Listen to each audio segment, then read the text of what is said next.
ওয়াকফ বিল মানছি না, মানব না।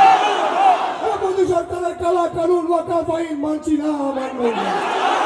কালা কানুন ওয়াকফ আইন প্রত্যাহার করতে হবে, কালা কানুন ওয়াকফ আইন প্রত্যাহার করতে হবে।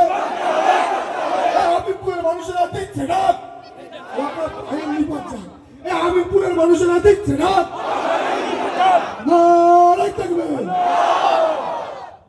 তাহলে বোঝা যাচ্ছে মোদী সরকার যা যা ভাউতাবাজি পার্লামেন্টে বলেছে, মিথ্যে কথা সবকিছু বলেছে। এবং শুধু তাই নয়, মোদী সরকার ওখানে অনেক মিথ্যে কথা বলে দিয়েছে, অনেক কিছু মিথ্যে বলেছে, পার্লামেন্টে বলছে। এখন সময় এসেছে একটা খুশির খবর আপনাদের দিয়ে রাখবো। খুশির খবরটা কি জানো? আমি আর আইনটা ব্যাখ্যা করছি না, এবার আপনারা পড়ে নেবেন। মূল মোটা মোটা কথাগুলো আমি বলে দিলাম। এবার হচ্ছে সুপ্রিম কোর্টের, আমি বলে দিচ্ছি, ভারতবর্ষের বেশিরভাগ হিন্দু ভাইয়েরা মোদীকে ভোট দেয়নি।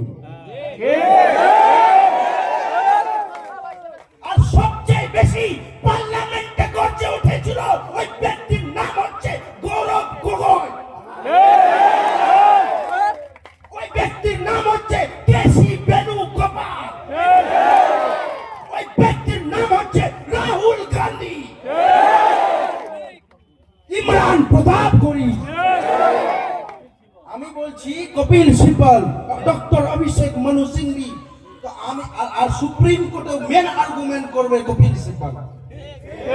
তো হিন্দুরা আমাদের শত্রু নয়, আমাদের শত্রু এই খাকি আরএসএস এর হাত চাটিরা, যারা গান্ধীকে হত্যা করেছিল, যারা ইন্দিরা গান্ধীকে হত্যা করিয়েছিল, যারা রাজীব গান্ধীকে হত্যা করিয়েছিল, যারা ভারতবর্ষের সেই ভারতবর্ষের পতাকাকে মান্যতা দেয়নি। ভাইরা, আমরা হিন্দুদের শত্রু নয়। হিন্দু মুসলমান কাজী নজরুল ইসলাম সম্মেত ডাক দিয়ে বলেছে, মোরা এক বৃন্তে দুটি কুসুম, হিন্দু মুসলমান, মুসলিম তাহার প্রাণ।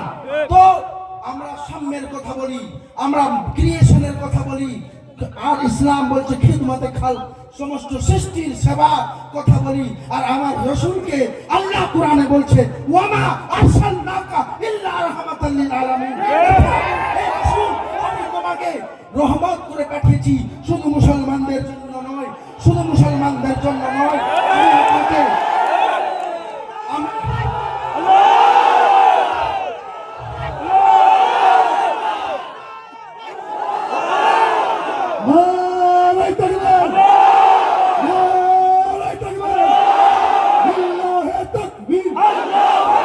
মোদী সরকারের কালা কানুন ওয়াকফ আইন মানছি না, মানব না।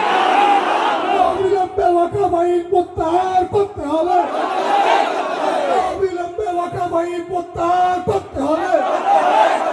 মোদী অমিত শাহ নিপাচ্ছা, মোদী অমিত শাহ হয় হয়, বিজেপি আরএসএস হয় হয়। অবিলম্বে কালা কানুন ওয়াকফ আইন প্রত্যাহার করতে হবে।